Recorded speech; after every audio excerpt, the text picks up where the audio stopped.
While other states are shutting down their economies, we've never been more open for business.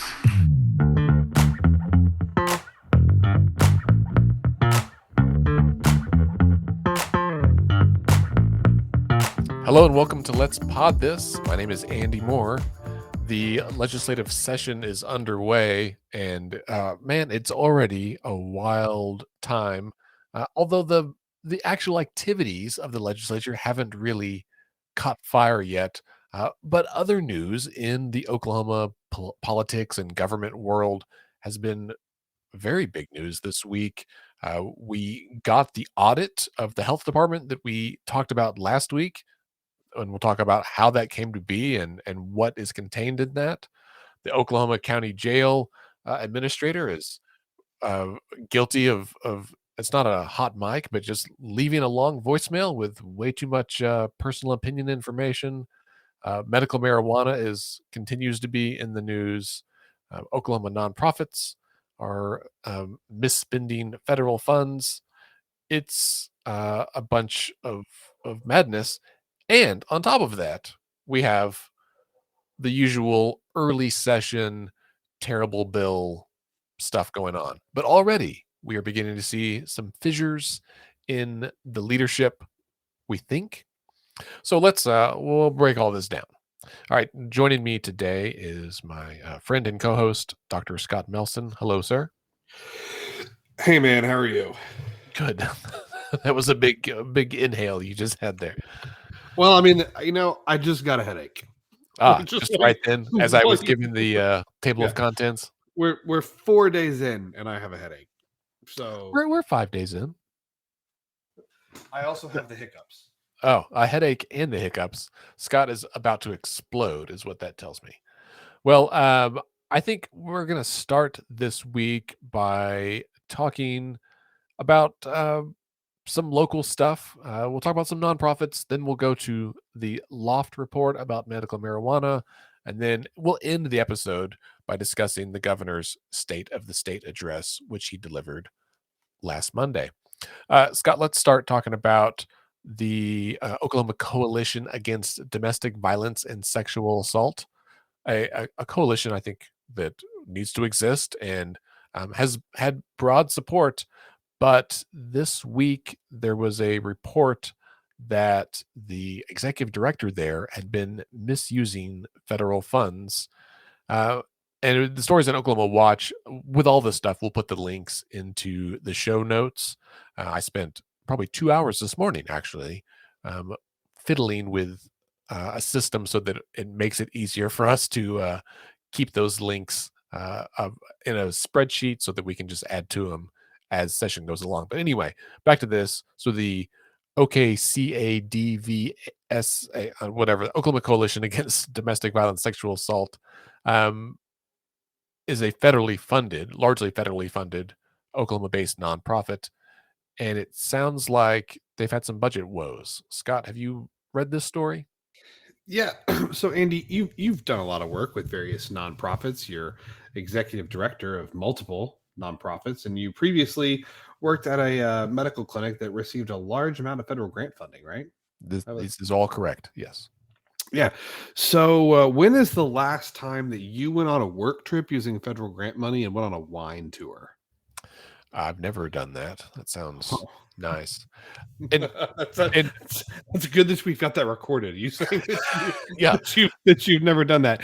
No, there was a federal audit looking at the Oklahoma Coalition Against Domestic Violence and Sexual Assault, and then between 2015 and 2020, they mismanaged. This is a quote. They mismanaged $886,495. $886,495, just a skosh under $1 million, which is 98% of the grant money that was spent by the coalition during those 5 years. So 98% of their funds, 98% of the grant money that was spent was misspent, mismanaged, and in that 5-year period of that money, $239,499 was spent on travel. Now, I am nuts. Like, that's a lot of money. I mean, it's over 5 years, but still a lot of money per year for travel. I travel a lot. I travel a lot, and I've gone some cool places.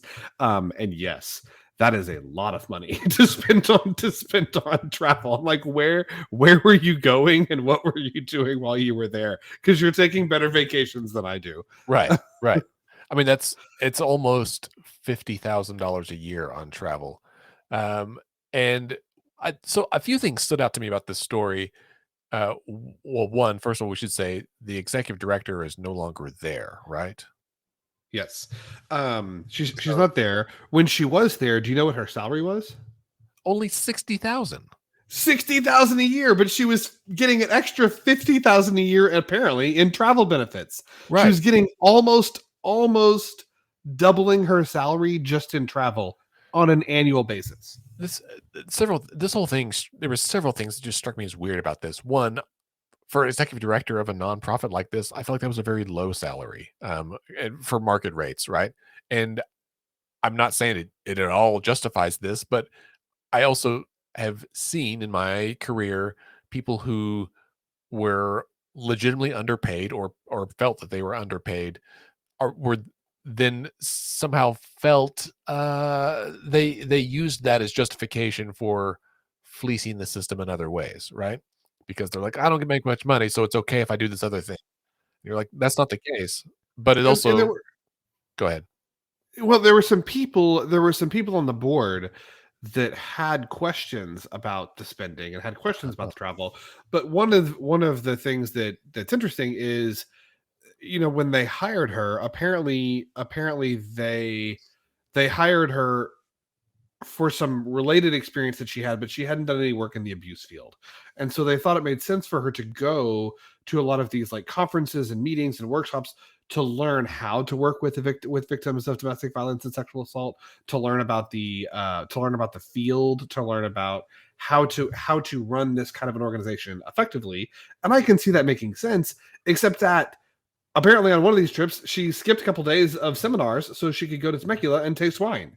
Right, right. Right, like So this is it was not okay. None of this is okay.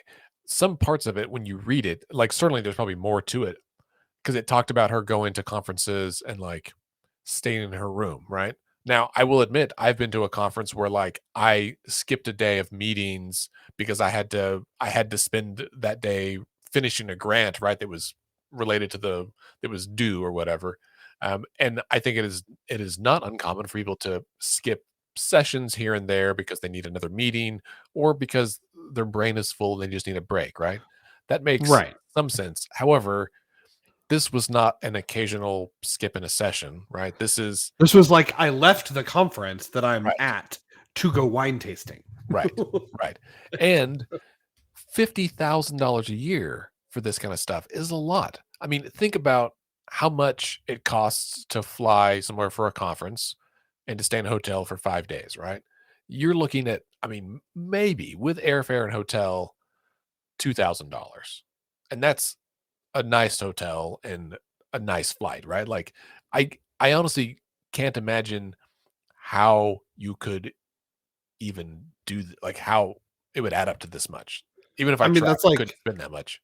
that seems like it's about 10 weeks of conferences a year, right? Like $5,000 for a week long conference 10 times a year, which is like that's like a lot of conferencing.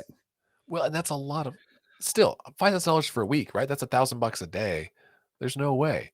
Also, if this is federally funded, like there's limits on this stuff. Sure. I mean, you got to think about like I don't know if this includes like the fees. I mean, some of these conferences that I go to, to go to the registration fee for the conference is $1,000. That's Like true. Well, and I would say things for the medical field are way higher than some of this other stuff, right? Like it is as someone who hosts a national conference every year, our ticket prices are like 250, right? Maybe 350 for non-members. And so and that's for a nice thing at like Half Moon Bay or somewhere, right? Like uh this is just way far and above. Anyway, it's the whole story is exactly the kind of thing that you hate to see, right? Especially for an organization that, well, we think does good work, but it's a huge black eye for that organization. Um, I don't know if she's going to be facing. I was gonna say she seems like she could go to jail for this, right? Like, Yeah, yeah. I mean, again, um, when I was working at a federally funded program, it was through the university, and so there's all kinds of checks and balances and just bureaucracy hassles that you have to go through to do anything related to travel. If you're a small nonprofit and you're the one in charge of the budget, I guess it's a little easier to game the system. But I I really hope that they get a handle on this, and this is a good reason for all of our listeners, both of them, who are work in the nonprofit field, for why you should have a good governance manual and a good policy manual for your organization, right? Because too often organizations don't have policies in place until it's too late, until they need them, right? And this is why you should spend the money on a good attorney up front to make sure that you have this stuff in place.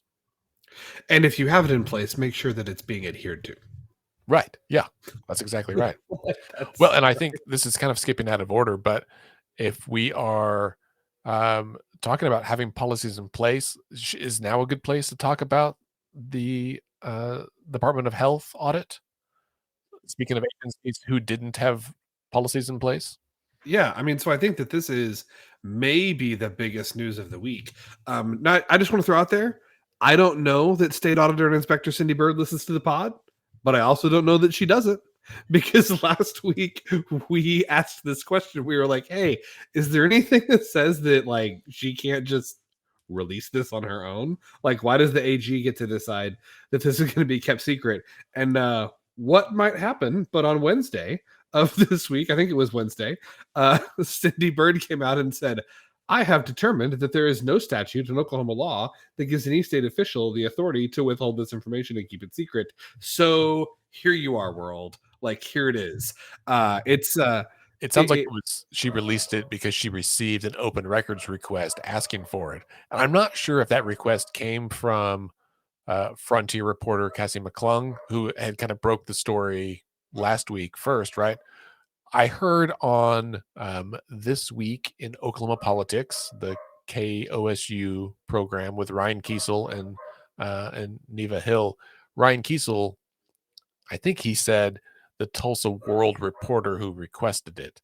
And so I would assume that would be Barbara Hoberock then from the Tulsa World, who's their politics reporter.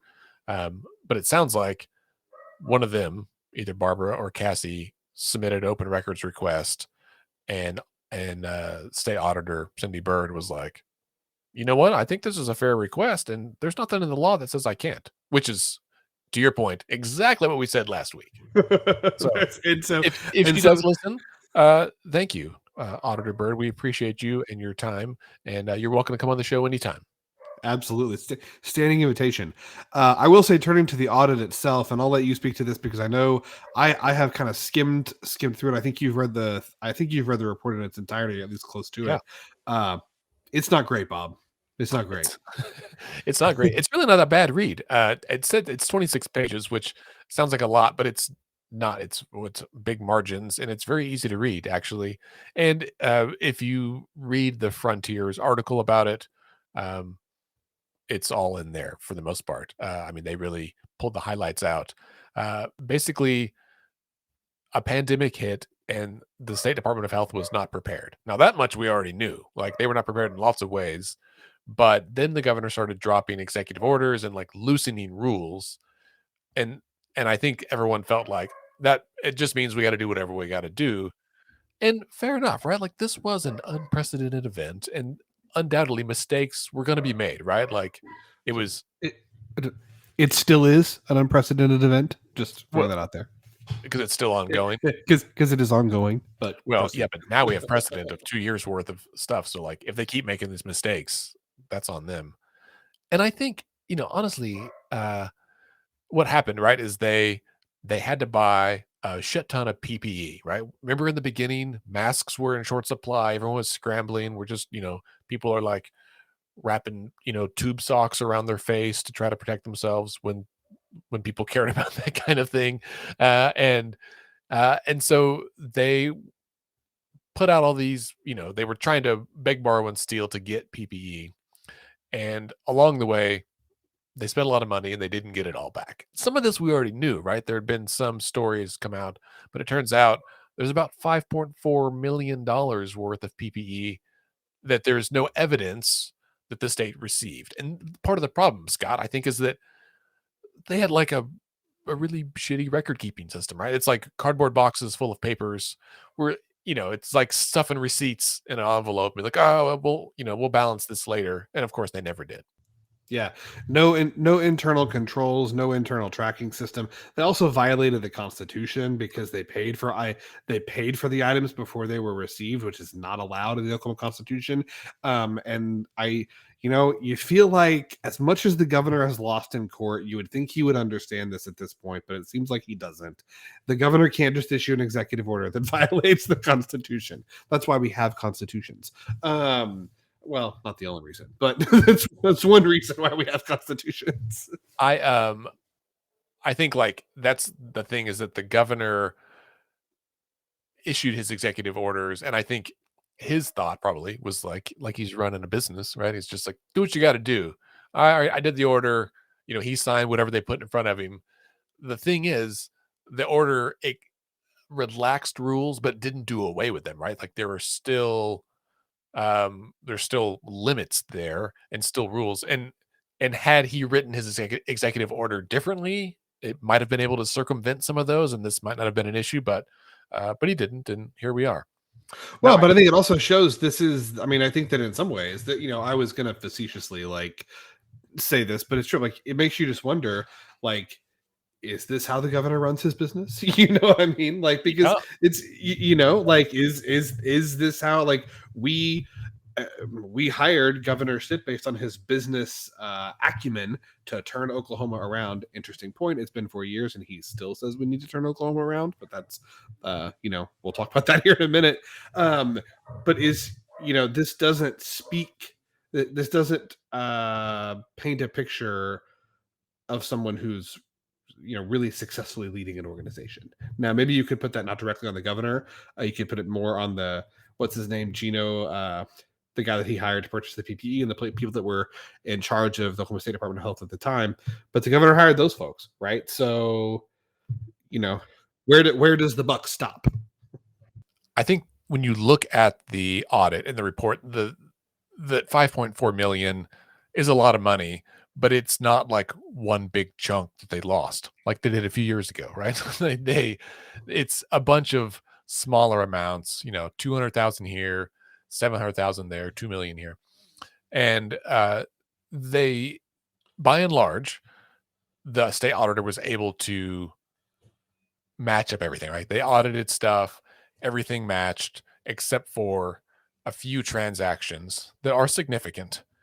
The thing that rubs me the wrong way, Scott, is that some of these transactions are with companies that either didn't exist before the pandemic, right? Like, and we know this happened where it's like one of the governor's buddies started a business to like acquire PPE and got a contract for several $100,000. What? And then maybe didn't ever deliver it, right? Or delivered it and there's no receipt because the state didn't have a receipt book that day. It's those kinds of things, right?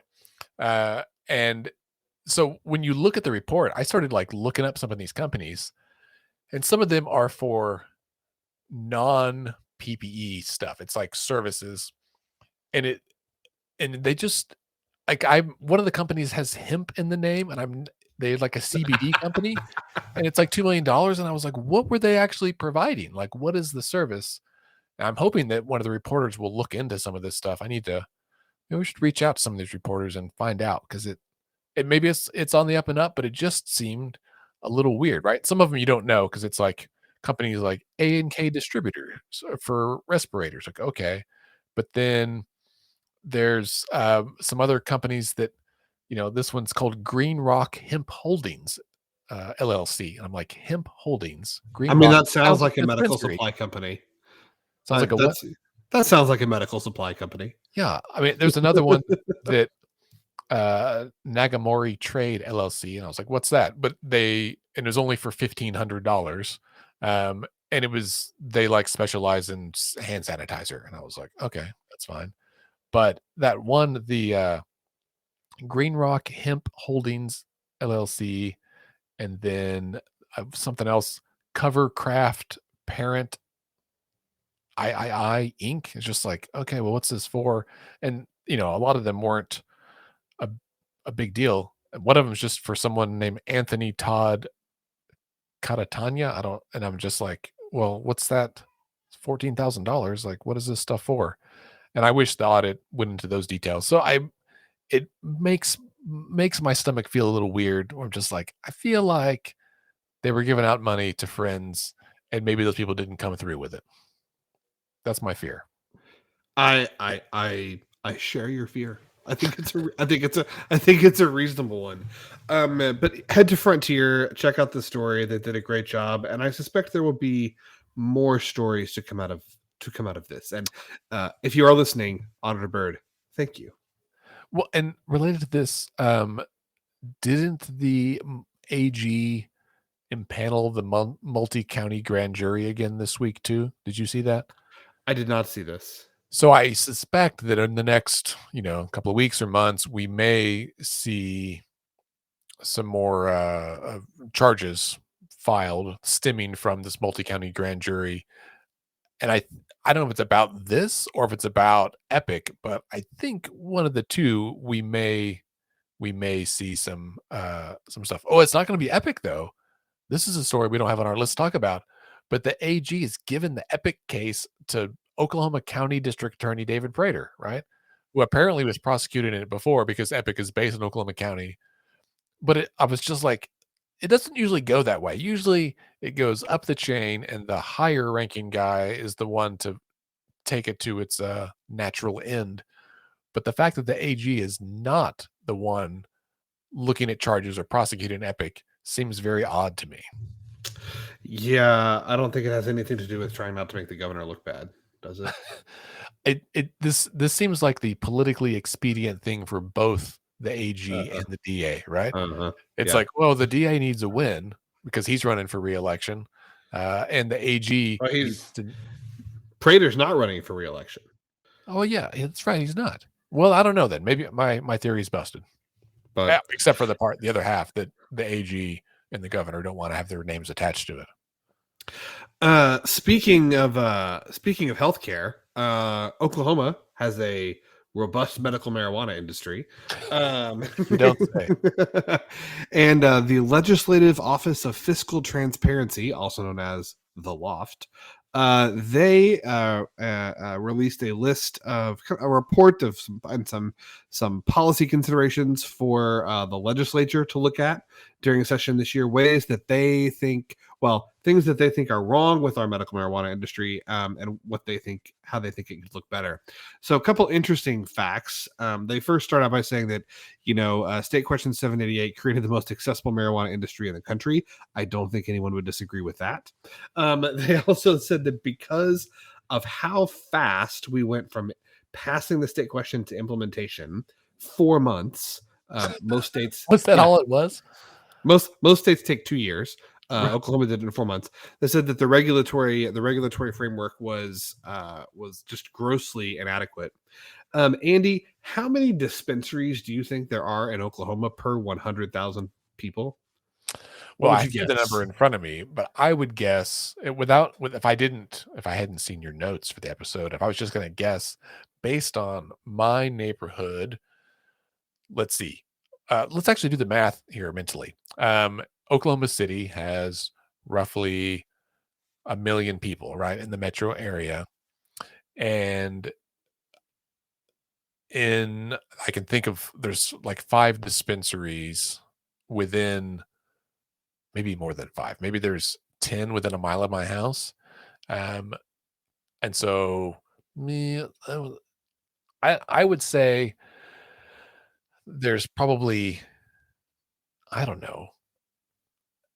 If there was 100 for every 100,000 people, that would mean there's 10,000 in the city. That seems too high. I don't know. I'll guess 50 dispensaries for every 100,000 people. There's 56. Damn, I was close. There are 56 dispensaries per 100,000 in population in Oklahoma. Now, Do you know what does not have 56 locations per 100,000 people in Oklahoma? That's more than Sonic, Braums, Starbucks, Walmart, and McDonald's combined. Combined. Combined. I was going to guess independently. Sure. No, That's combined. You take all the Sonics, all the Braums, all the Starbucks, all the Walmarts, and all the McDonald's, put all of them together, and there are still more dispensaries per 100,000 than there are locations of those massive chains. I will, I might do the math. I might go Google this. It feels like there are roughly as many dispensaries as there are gas stations, maybe even more. No, I would say like, and I because bet there's it's close. don't you think like I bet it's on close. most intersections has a gas station, and most intersections have a dispensary. Um, and then there are some intersections with gas stations and no dispensaries, and then there's dispensaries in the middle of the street, lots of places. I would guess it's close. So So, how many is that total then? How many dispensaries?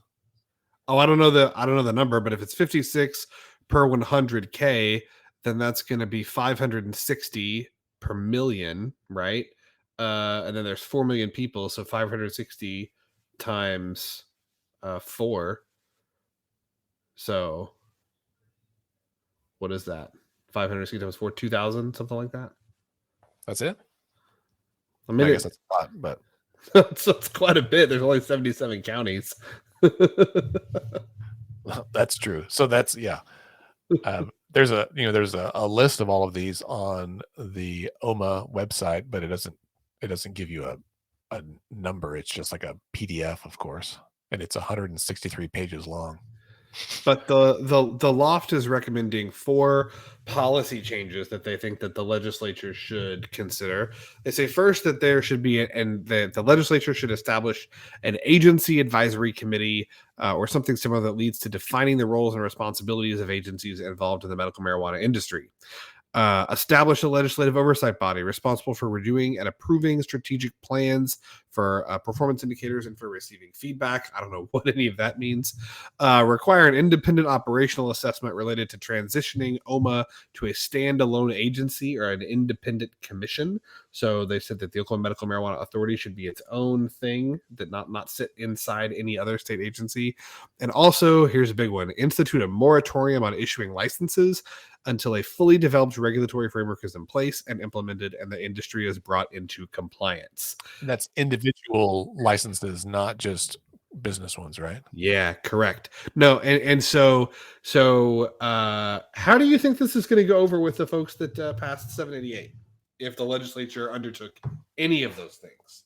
Well, I don't know. I think, the general public won't like that, except almost everyone already has a license. So like it may be that like everyone who would complain about this already has their license and thus wouldn't care. I don't know that if this is business licenses only or if it is all licenses. I think it might be business licenses only. Well, so I read something that they were going to stop issuing like patient cards, patient licenses. I can understand a moratorium on business licenses. I think I can't imagine they would try to stop patient licenses just from a logistics standpoint. However, there are 3 or 4 ballot initiatives right now to create a recreational marijuana, which would render all this stuff more or less moot, right? Right. I just think it is interesting. I'm curious to see if the legislature is going to take this up, any of these, because the legislature right now is chock full of people who are not a fan of big government and bureaucracy and creating more government agencies and more government spending and more government is bad government. Well, these are 4 recommendations, which would entail a pretty significant expansion of government as it relates to this new industry. And so I'm just curious to see where this goes. I'd like to see if some of the more outspoken members of the legislature put their money where their mouth is in terms of not over-regulating businesses. And to be clear, I don't use marijuana. I don't have a medical marijuana license. I don't write medical marijuana licenses, and I have no skin in this game whatsoever. I think there's problems with the way that we did it, but That's neither here nor there. I don't have a personal interest in the outcome of this. I am purely looking at this from the outside looking in to see, okay, well, you're all for deregulating all these other industries. What about this one? Right. Well, and some of the verbiage, the vernacular used by members of the legislature talking about this has been interesting for that very reason. I was like, how are they going to message around this? And they've said basically like, what was the phrase? If we without proper regulations, we have like an unfettered or uninhibited black market, and that compromises the free market. And I was like, so then I was like, well, isn't the black market perhaps a pure The version free of the free market? market, right? Yes. But and so in doing so, I think your point, right? Like they are demonstrating the value of proper government regulation of an Right. industry to protect consumers, right? And to help ensure a more or less equal playing field, which is not the case. Scott, I did the math and the Googling.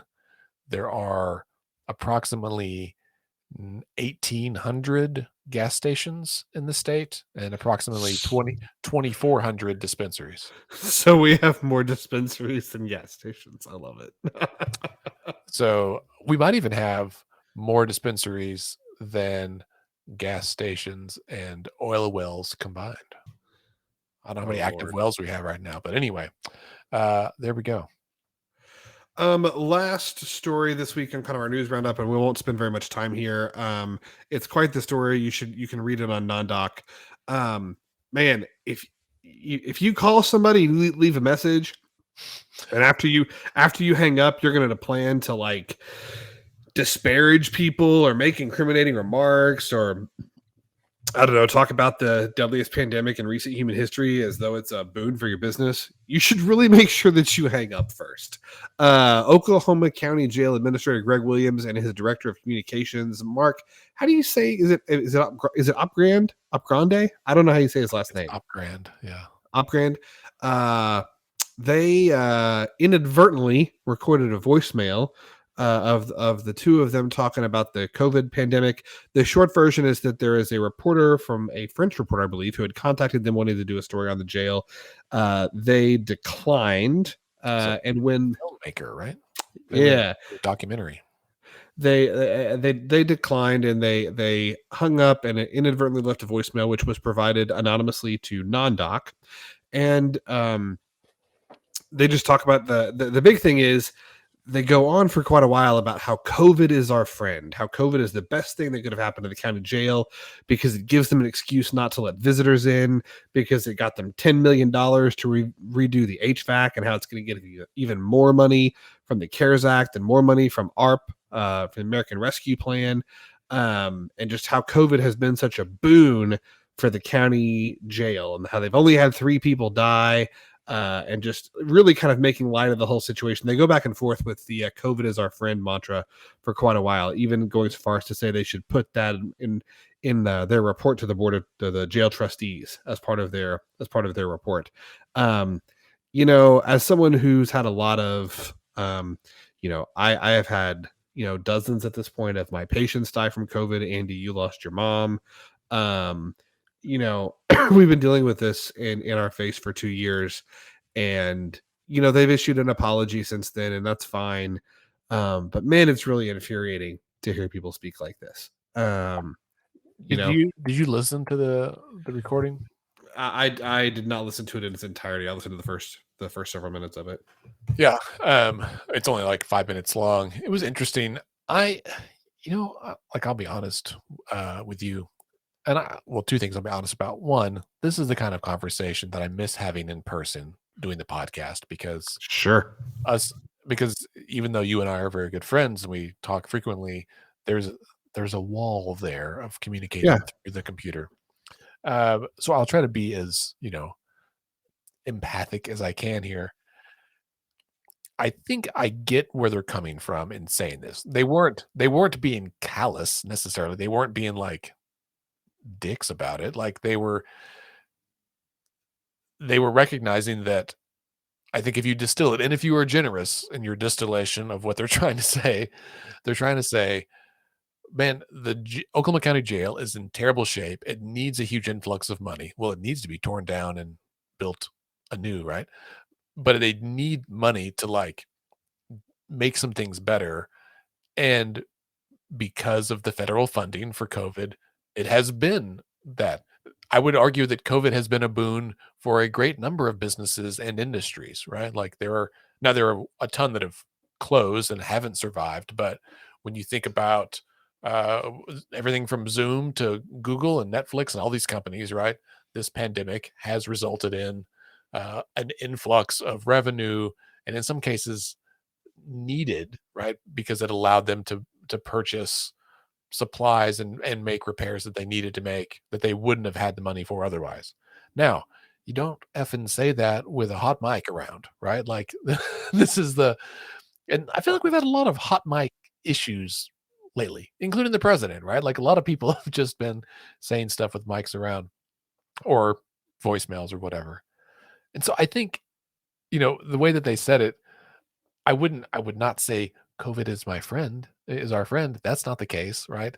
They're trying to say, this is a terrible scenario that has happened to have resulted in our facility receiving some much needed uh, funding, right? Now, but that's not how they said it. And some of the other bits of that conversation, uh, you know, I think indicate the types of news sources that they're probably getting their information from. And I was just like, okay, well, these, I don't think their top concern, right, has been running the jail effectively and efficiently and safely and for the benefit or, for the protection of those who are incarcerated there. Um, but yeah, it was when I read the headline, I was like, oh my gosh. And then listening to it, I was like, okay, it lacked like um and The bite. yeah, it lacked the Yeah. bite that I expected it to have, which was somewhat relieving at the time. Now I'm still like disheartened as a human about this. Right. I mean, I see where you're coming from, and I think that you are probably right. I think that's probably an accurate. Yeah, and I think maybe I need to give a little bit more grace because certainly all of us have, I'm sure, times where we use dark humor or we make light of situations. I guess I think there's a difference between dark humor and making light of a situation as a coping mechanism, right? Yeah.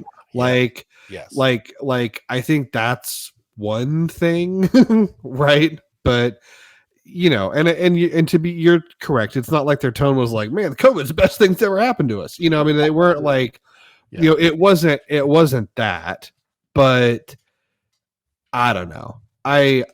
It probably pissed me off more than it should have. But No, it was not okay. I mean, it was and maybe at this point, like I'm like running out of anger in some ways and just to sure. disappointment, right? Yeah. Like, where I'm like, golly, guys, like get it together. If you're gonna say these things, don't say it in a way that the public can hear you because it's not helping our sense of demoralization in this community. The jail is in terrible shape, like physically.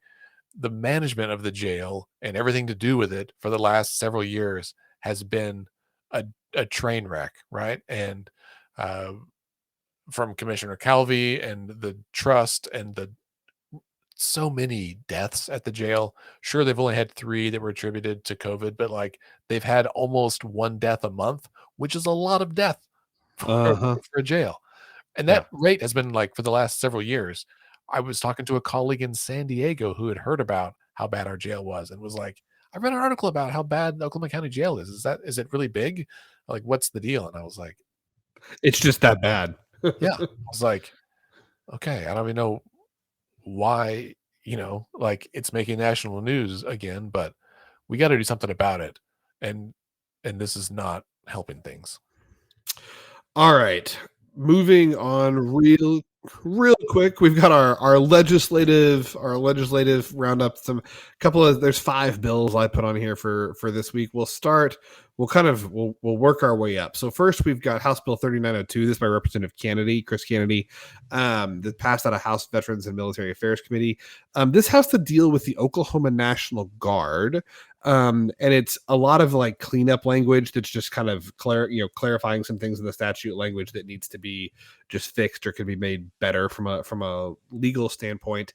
But there's 2 parts of this. So it changes the oath that members take when they join the Oklahoma National Guard. Instead of "I will obey orders of the President of the United States," I'm paraphrasing. Instead of saying "I will obey orders from the President of the United States," it says "I will obey lawful orders from the President of the United States." And this is interesting because I think it begs the question, who determines what a lawful order is? If you are a soldier, can you just decide, no, I'm not going to obey an order to, I don't know, get vaccinated because I, as an individual, have determined that that's not a lawful order? I mean, my understanding, I have not served in uniform, so maybe I'm wrong. I don't think the individual soldier gets to determine what a lawful order is, right? Like That's what's the opposite of how the military works. right. Like there's like superior officers maybe do that, right? Courts do that. This seems to be, I would guess that this is something that the governor had a hand in putting in the bill. And it seems like the governor, if that's the case, yet again, or the legislature, thinking that the legislature gets to determine what lawful orders are, or the governor gets to determine like what is lawful. The legislature doesn't get to determine what is lawful. They make laws, but the courts determine what is lawful, right? The governor the governor gets to enforce the laws that the legislature makes that the courts determine are lawful, but courts determine what is lawful, not legislators, not the governor. And I don't think individual service members. So that was interesting. The other thing that the bill does is it lets the governor waive a number of statutorily required statutory requirements for who can be the adjutant general of the National Guard, which seems to me not great. Those requirements are there for a reason. The current governor, who is only one governor we've had, is coming in and just wanting to change the requirements for all these positions, right? So that he can put in the person he wants to put in there. And I feel, as another person in this state, right, that maybe we should establish qualifying criteria for the position and then find someone to meet that, right? Like make the person meet the criteria. Don't make the criteria match the person. Again, is that how the governor runs his business? Does he like pick who he wants and then decide if they're a good fit for the job, or decide what the job needs and then find the person? I mean, it's his business. He can do whatever he wants, but his business is not the state of Oklahoma. It's not his business. At the mortgage company, fine, right? But like, right, exactly. This is for the state. Who runs our state's National Guard seems like something we should all care about, and we might want to have a really qualified person. House Bill 2973. This is Representative Olson. This we'd gotten to talking and my headache went away, and now it's back. This is a bill that would explicitly allow conversion therapy for LGBTQ teenagers. It would allow their parents to consent to conversion therapy, and allow them to undergo conversion therapy, which 1 is not therapy, 2 is not helpful, 3 can lead to suicide. It's really, really terrible. A couple of years ago, we were really close to actually getting a conversion therapy ban in Oklahoma, and it didn't get over the hump. I don't know if that's going to get resurrected anytime soon, but it certainly seems like with House Bill 2973, we're going in the opposite direction. So this was, I don't remember what committee this was assigned to, but hopefully it goes away. House Bill 3621, some good news from I think it's good news. This is by Representative Virgin, passed out of committee this week. This is the no more taxes on groceries bill. There's been some discussion about this. State taxes. No more state sales taxes on groceries. Representative Virgin has been very careful to say that this will not affect municipality budgets because of the way that it's written. Because cities like Oklahoma City and Tulsa, Lawton, the bigger cities in the state depend so heavily on sales taxes to fund their operations. Every city, that's how they're funded, is sales taxes. Yes, I mean, yes, that's true, but I think the big areas this would hit particularly hard. Sure. Yeah. Um, um, but that passed, I think, unanimously out of committee. So good news there for Representative Virgin. And can Moving I over add, to like, as yes, just so listeners know, it would effectively lower the price of groceries about 4%, right? It's like a 4% state sales tax on groceries. I think it's like 4.25%, which, man, groceries cost a lot right now. that's that's a welcome change, I think, for everybody. amen to that. And then lastly, two. Moving over to the Senate Joint Resolution 30. This is by Senator Hamilton.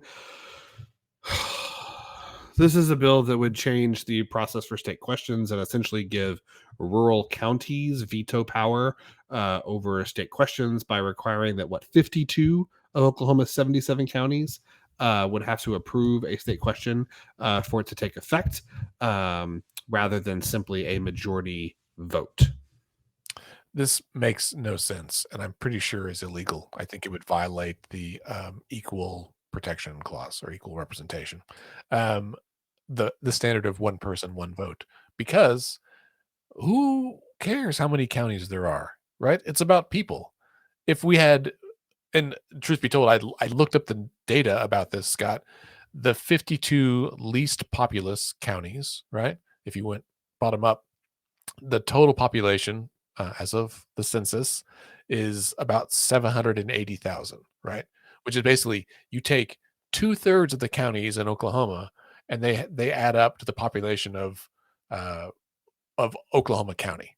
And so again, it's about voters, it's about people, not about counties. Some states have tons of counties, some states have very few counties. I don't understand. I know what he's trying to do with this, and it's not remotely okay. Agree. It's been assigned to Senate rules. Hopefully, it stays there. Uh, and then finally, this is interesting. Senate Bill 1647. This is Senator Treat's bill. This is his massive education reform bill that would basically say that parents can decide where their kids go to school, and that school gets the funding for that child, essentially is what it does. The governor made a point of shouting out this bill as a priority of his in his State of the State. Senator Treat, the Senate pro tem, he wrote the bill, so clearly he's expecting it to move forward. House Speaker Charles McCall has come out and said, yeah, I got a pun. The House has no appetite for a treat. That was good. You like that? You see, you see what I did there? He said the House has no appetite or plans to hear this bill. He said this is not something that's a priority for our members. It's never come up in our caucus meetings. What it's really about is that there are a huge number of rural public school superintendents who feel like this is a bill that will devastate their districts, and I think that the House side and the Speaker in particular is hearing from those folks about how bad this would be. Now, my question to you, Andy, does Speaker McCall really have no intention of hearing this bill, or is this posturing for him to get something that he wants from the senator later in the session? That was going to be my question for you, Scott. Because this happened last year, right? There was the Oklahoma, whatever. It was another voucher bill, The tax credit, or tax equal credit, opportunity tax credit, right? yeah, right. It was like a backwards voucher. And he was like, "I'm not going to hear it. We're not going to have it." And then they did. At this point, early in session, everything is on the table, right? They will tell you stuff is not on the table until they sine die. It's on the table. And those of us who have been following the legislature for a few years know this all too well, right? Stuff will sneak up on deadline week late at night. They will pass legislation that is terrible for Oklahoma, that the majority doesn't want.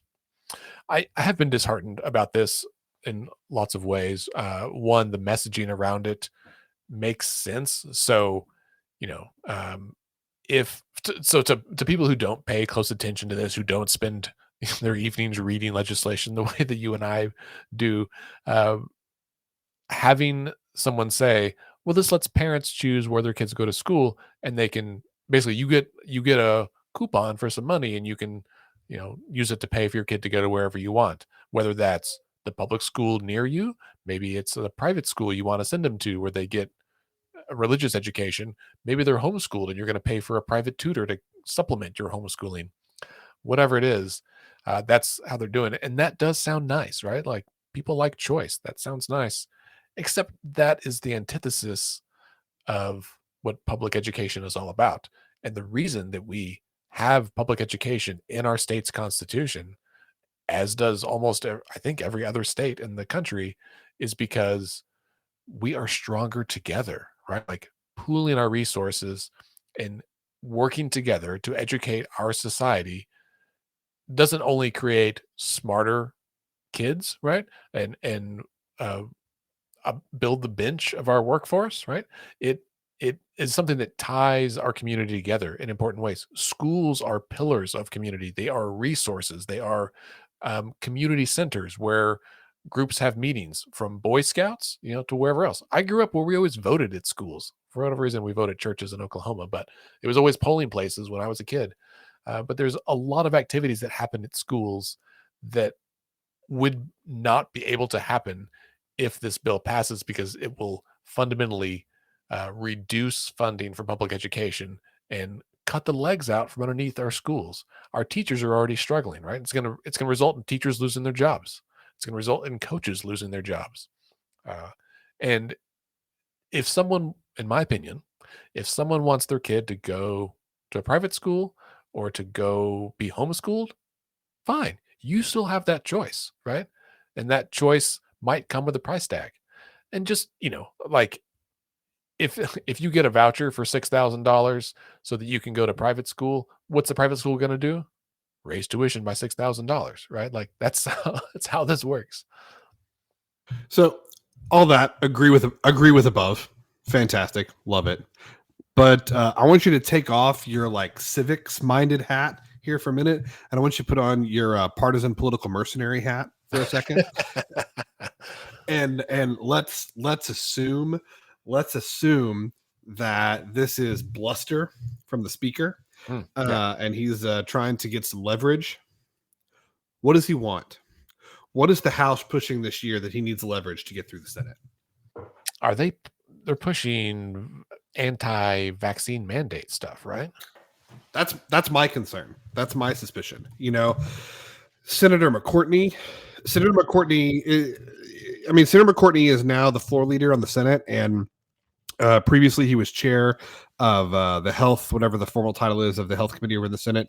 And as chair of that committee, the senator did not have much appetite for the anti-vaccine bills and all that sort of stuff. I think that he'll probably still not have much appetite for that as the floor leader, unless hearing those sorts of bills is what it's going to take to get Senator Treat's education bill over the line.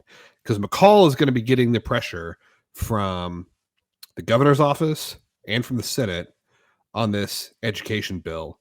So to me, if he is taking this stand this early, it is either because the pushback behind closed doors from rural school districts is overwhelming and he just sees that he can't let it go forward, or it's because he'll take that pressure, he'll take the heat from the rural districts and he'll let it move, but he's going to want something in return. And so what does he want? And to me, it would be, on the one hand, like, you're going to play that chip to pass anti-vaccine legislation, but that was the first thing that I thought of as well. Yeah. It's so disheartening, which is, I guess, the word that I've used like 6 times in this episode, but to see them, all this horse trading over bills that are each bad for Oklahoma, right? Like they're trying to be like, no, I want to hose them the way that I want to hose them. I don't want to hose them the way you want to hose them. And it's like, okay, health and education are 2 big issues that affect everybody. I guess the alternative would be, I guess this is a third possibility. I think we both believe that Senator Treat has grander political designs for when his time in the state legislature is over. Is it enough for him to say that he introduced this bill and pushed for it without having to actually get it over the line. Like, is this actually a messaging bill for Senator Treat that he already knows isn't going to go anywhere? He and McCall have agreed to fight about it publicly, but behind closed doors, they both know it's going to kill the rural district, so they're not going to let it happen, but they have to let Treat fight for it. Right. Right. There is that like signaling, especially in a election year. And this is the part of stuff that I think the public hates about politics, right? Is that people will run bills, even fight for them, and put out press releases like Treat's press release, um, where he's like, I will fight tirelessly for this, just so he can say it. Because why? He's raising money for, well, is Treat up? No, Treat's not up for reelection now. He's solid. This is his last term. He's got 2 more years left, but he's not running for reelection right now. He doesn't need it. He doesn't need it this year, but he needs it for when he runs for whatever. Right. He is doing 2 things. He is undoubtedly raising money for whatever he does next, right? For Congress or the U.S. Senate or whatever. And I think as pro tem, he has an obligation or responsibility or something, right, to raise money for some of his colleagues to support the party. And so he has to do that and has to say things, because by saying that, it either gets them a few more bucks, it helps tamp down members of his party who might be angry, right? The state party is strongly going against rhinos. I get the emails from the OK GOP, and John Bennett is always like, my pledge to you is that I will root out these so-called Republicans, and it's just he's got to get it. Treat's getting it from both sides, and he's good at playing the game. Like, he knows what to play it. Well, it's 58 minutes. Shall we talk about the state of the state? We should. Scott, I think it's funny that we, last week we were like, next week, state of the state, we'll have it all broken down. And now we are a week later. The state of the state seems like it was a month ago. It does. It does. While there was a lot of attention given to it on Monday, just 4 days later, it doesn't matter anymore, right? And it's honestly, it was what we thought it was, right? It was a lot of Oklahoma is open for business. It was a lot of McGirt is killing Oklahoma. It was a lot of let's cut taxes. It was, talking about this education bill. I mean, it's everything that we thought it was going to be, including the fact that in his entire 40-something minute speech, whatever it was, no mention of the almost 15,000 Oklahomans who have died of COVID. None. Yeah. Zero. Yeah. Not an ounce of sympathy, not an ounce of condolence, not an ounce of empathy. Like, COVID never happened. And that's how he's been playing it for the last several months, right? Almost a year. Yeah. I think it'll be a year in March since he's had any kind of formal remarks on the pandemic. Yeah. I will say, Governor Stitt is a better public speaker than his predecessor, Mary Fallin, was. And so he is, I think, better at delivering speeches. It struck me as a campaign speech, right? This had much less to do with the current state of the state and much more to do with the current state of Stitt, if that makes sense. I think, listeners, if you missed the speech, or I guess I don't know if you missed it, but if you didn't hear it or you're interested in listening to it or reading it, I would direct you to Oklahoma Watch, who did what they've done in years past, and they took the transcript of it and then annotated it with some of their own fact checks and comments. Scott, it was funny that one of the special guests who was seated at the right hand of First Lady Sarah Stitt was Tony Aquila. Maybe it's Tony Aquila. There's only one L. Anyway, he's the CEO of Canoe, the car company, which has not made any cars. And I think I texted you during this, like, you're at work, but I was like, I can't believe the CEO of Canoe is here. I don't know who's trying to like help the other person out more, but it just was funny to me that he came to the state of the state at the governor's request, right, for this one mention about it.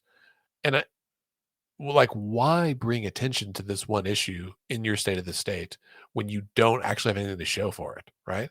Like, that seemed like a miscalculation by the state. Because people don't know he has nothing to show for it, right? Because the people who know he has nothing to show for it are the people that follow this obsessively, like you and I do, right? And the people that read The Frontier, and the people who read Oklahoma Watch, and the people that are really, really engaged, which, you know, those outlets have like good, large followings, but nobody's talking about Canoe on KFOR at 6 o'clock or 10 p.m., right? No, not Like, they reported on the initial press release about it coming, but no Right. follow-up to the fact that, like, diddly squat has actually happened. right. You know, I don't know that the Oklahoman or the Tulsa World. I think the Tulsa World has done some reporting on it. But like the outlets that are reporting on what appears to be, I think it may be too early to call it a fiasco, but certainly an over promising and under delivering situation in terms of business development in Oklahoma. The outlets that have that are the nonprofit investigative outlets that are hustling every day, right?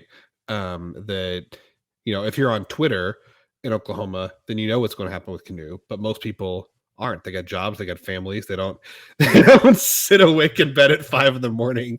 scrolling through Twitter like you and I do. Well, you know what's funny about that? The episode of the 538 Politics podcast that came out yesterday, I think, is about this very thing. I started listening to it today, and it's about a survey from Stony Brook University, and they have those people on the show. And based on their data, they estimate that only 15 to 20% of Americans actually are politically engaged, like pay attention to this stuff, and that 80 to 85% don't. And I think their postulate here is that there's a lot of attention given to the right versus left, you know, red versus blue partisan polarization in our country. But something we're not talking enough about is that there are the politically active and the non-politically active, and that dividing line is even more important, because when you break it down, that means that if you've only got, you know, 15-20% of people paying attention, and then it's only that small group that is so divided, right? The rest of the country couldn't give two shits about some of this stuff, but we are all paying the price. And that's an argument that we make all the time about decisions are made by those who show up, that the more of us that pay attention, you don't have to like devolve into these, you know, stupid partisan pissing matches about stuff. You can care about issues, care about public education, or, you know, your state's public health response to a pandemic, those where our tax dollars are going, how they're being spent or misspent. That's not partisan, right? Like that's being a good steward of the world around you. So anyway, Scott, I feel like I've been on a soapbox this whole episode. There's been several times I've seen you just lean back and let me rail about something. I'm just taking it in. Can I, before we wrap up, there was a couple of things I wanted to highlight from the state of the state that I hadn't heard other outlets talk about. One was his talking point that he says we have 2,000 fewer state employees than just a few years ago. And he was touting that as A good thing. delivering taxpayers more for their money, that being responsive to citizens, not by growing government. And so he says we've cut state government by 2,000 people. I want to be, and my initial response in hearing that was like, well, a decent number of them died from COVID, right? Which is like, when you think about state employees in healthcare, mental health, DHS, state-funded nursing homes, those kinds of things. Police, EMSA, fire. Yeah, like that's disappointing. Like that's difficult, inconvenient truth. But also, our state is struggling, right? People are leaving state government because they are underpaid and underappreciated. And just a month ago, he was calling on state employees to take on a second job of being teachers, right? Which, interestingly, he did not talk about in the speech. I kind of expected him to highlight having a state employee there who stepped up. That was not there. It's because they couldn't pass the background check. Well, yeah, they're probably still waiting. The other thing that some of his lines were funny, where he says, "There are no rubber stamps and blank checks on my watch," and that was ironic, I think, in retrospect. Given the health department audit. Yeah, like 2 days later, I was like, whoopsie. But he says, there are no rubber stamps and blank checks on my watch. That's why we're launching a new budgeting process for our agencies. It's called Transparent Oklahoma Performance. You can track our progress at top.ok.gov. I will keep shining a light to protect taxpayers and hold our government accountable. It's like, well, your government bought $5.5 million worth of stuff that they never received 2 years ago, right? It's been 2 years. You haven't even talked about it. You should have just been honest. Secondly, didn't you already launch the Oklahoma checkbook like 2 years ago Mhm. or 3 years ago? What is this now? Um, This is like the people who publish the national debt every day and say it's like holding government accountable by saying, "Here's how much money we spent in the last 24 hours." Like, what? Does it actually do anything? It's a way of sounding right, like of sounding like you're doing something without actually doing anything. Really, what he's done with the budgeting process is instead of allowing agencies to actually request what they need, they have to tell him how much they want, and he gets to decide whether the number is too big or not. Right? yeah, Like that's what he's done with the budget process. right. And then lastly, I was interested that he really is calling for some bold investments in infrastructure and transportation infrastructure, $13 billion over the next 10 years, which I was like, didn't we That's just, Joe. That's Joe Biden's money. it's true. Yeah. I was like, that's federal funds that's doing a lot of this. And also, um, like infrastructure is just a perennial, like, a positive topic for politicians to be like, "Hey, we're shovel ready here. We're going to build you some roads and bridges. It's always roads and Vote for bridges. me. Vote for bridges." So that was funny. Yeah, some of it's just bananas. The whole budget He's process is bananas. he's a piece of work, man. He's a piece of work. Yeah. All right. Well, I think that brings us to the end of this episode. Anything, Scott, that we missed? No, man, we got 68 minutes of rock solid content right here. So Nice. thanks for listening, everybody. By the time that listeners get this, it'll be slightly less because I'll cut out where I had to go let my dogs outside. And I'll probably try to cut out wherever we talked over each other in there. we tried to do that a little bit less today. It's yeah, well, it was good. Scott, thanks for being here. Hey, man, thank you. Listeners, thank you for being here as well. We will continue this conversation next week and keep you up to date. I will give you an update from Let's Fix This very quickly that I've got all of our bill lists like 99% done. I have just another page here. You can hear the piece of paper in my hands. I need to add to it, and I'll get those posted on our website, I'm sure soon. We're trying to track them as we did last year by subject matter. So constitutional amendments, initiative petitions, voting in elections, those kinds of issues, things that you all care about. You will also, if you follow us, you will be receiving an email soon with our new kind of email platform, which will allow you to subscribe to specific topics. And that's very exciting. Is it MailChimp? It's No? not MailChimp. No, we've been using MailChimp, and then we switched to Squarespace, which was a letdown. And now we're using Every Action, which has a lot more functionality.